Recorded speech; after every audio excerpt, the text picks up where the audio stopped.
Welcome, Slayer. And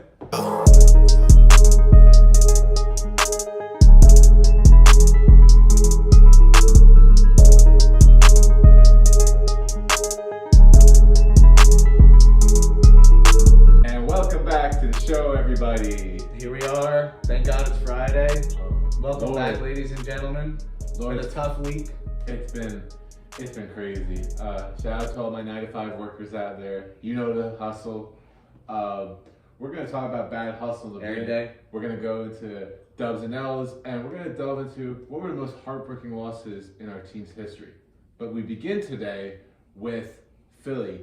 And Philly is down bad. I've actually never seen like you know, you watch the NBA and you're like, oh, they don't play defense. Like, well, they do play defense. Like, these guys are going 100 miles per hour. Like, in the playoffs, they go hard, right? But last night, I didn't see any defense or offense on the Sixers' end. It was actually like watching like a 2-on-2 game at like a LA Fitness with like all the scrubs playing. I don't know. Dude, it was horrific. It was bad. But particularly James Harden, probably some of the, especially for a player of his caliber and the contract that he's getting, it was the like worst effort I've ever seen. There are so many times where like I would literally just watch Harden the entire game. I was too. I was watching him too. I remember one play where Embiid was triple teamed and he chucks the shot, and meanwhile Harden is just walking on the 3-point line, not even making himself known. Yeah, he's like, drifting away, but he's open, but like he's not even like running to an open spot to get open or like helping out his teammates whatsoever. Like, piss poor. And then the worst part about it is his man the whole game was Max Strus, and every time he would just let Strus go and shoot a three, and he would make it. Like, it's obvious in Harden's mind that this guy's a nobody. I don't need to guard him. And then across his team, you know, he got a lot of blame from his teammates, specifically Joel Embiid last night. Good. But I think he's pretty deserving. Yeah, 100%. He deserves all that blame that Joel Embiid was giving him, and unbelievable. Like, he went like, he was like 4 for 7 field goals, and then he had like 11 points in the first half, like, which isn't bad. And then you go into the second half, you just go 0 for 2. That's it. Like, you play all those minutes in the second half, you just go 0 for 2. You don't make yourself available, or like maybe chuck up 2 more threes to try and get back in the game. But once I saw it go to 20 points, it was over. It was so dumb. And you know, we're gonna harp on Harden a lot because he deserves it. Embiid played his heart out, but it seems like he was the one that was going most hard. But you gotta question, what kind of leader is Embiid? You know, after the game, he does criticize Harden. Whether it's justified or not, that's your teammate. Yeah. And if he throws that teammate under the bus, who knows who else he might? He threw Ben Simmons under the bus. I'm pretty sure. Like, so that has to do.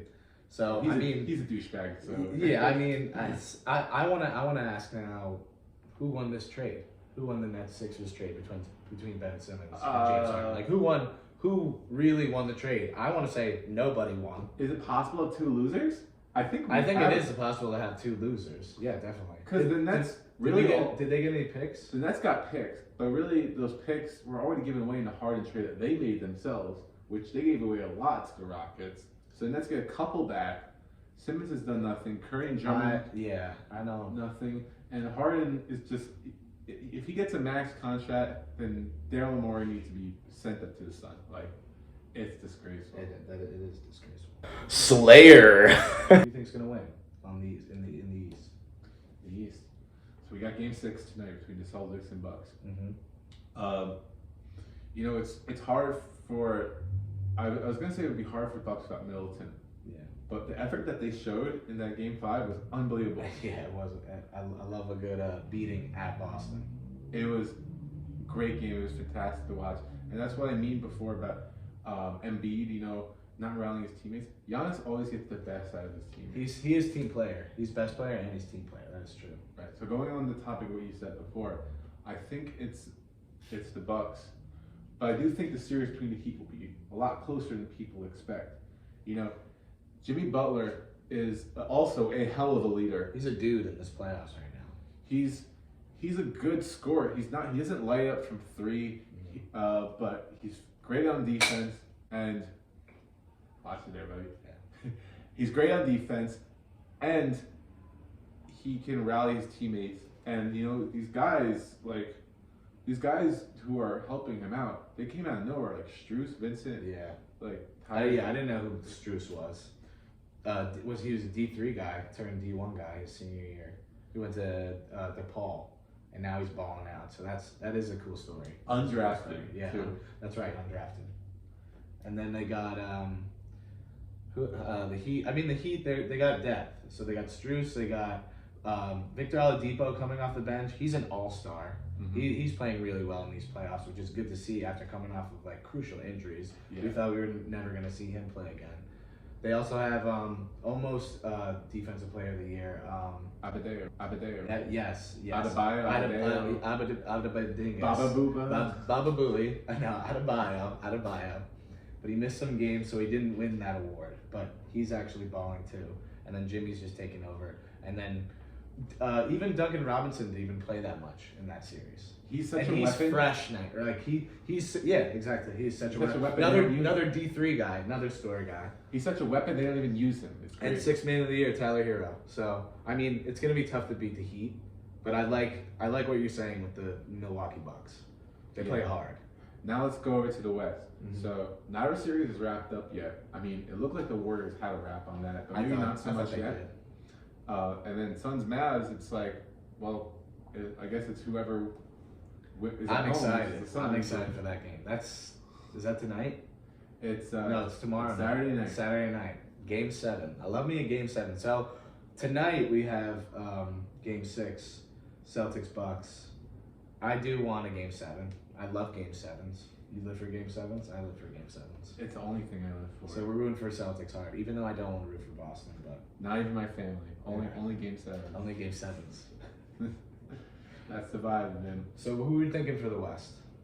The West, the Suns are going to win because, like I mentioned before, it seems like the home teams are just bouncing back and forth, trading blowouts. Yeah. And Chris Paul, his last 3 games, in which they went 1-2 in those games, he has not played anywhere near his caliber. Mm-hmm. He just has to have a little bit of a better game, and the Suns are easy winners. That's it. Like I mentioned before in a previous episode, Chris Paul is the most important player in his playoffs. He's not playing right now. The Suns aren't playing well, so it's really going to come down to him. Can he carry the load? And then you think the Warriors are just going to roll over the Grizzlies in Game 6?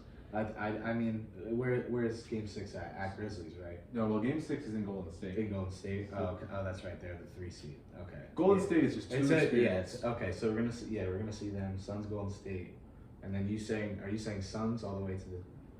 No, I'm gonna go with Golden State. I think they're too experienced. Obviously, Suns have finals experience from the year before, but this Warriors team, it's almost like they're on a mission. I hate hearing that too, because I hated watching them win all the time. Like it's like one of those New England things. Like, or you like them? You know? I like them. I would have rather seen them win than LeBron. I always had a thing against LeBron. Not as much anymore.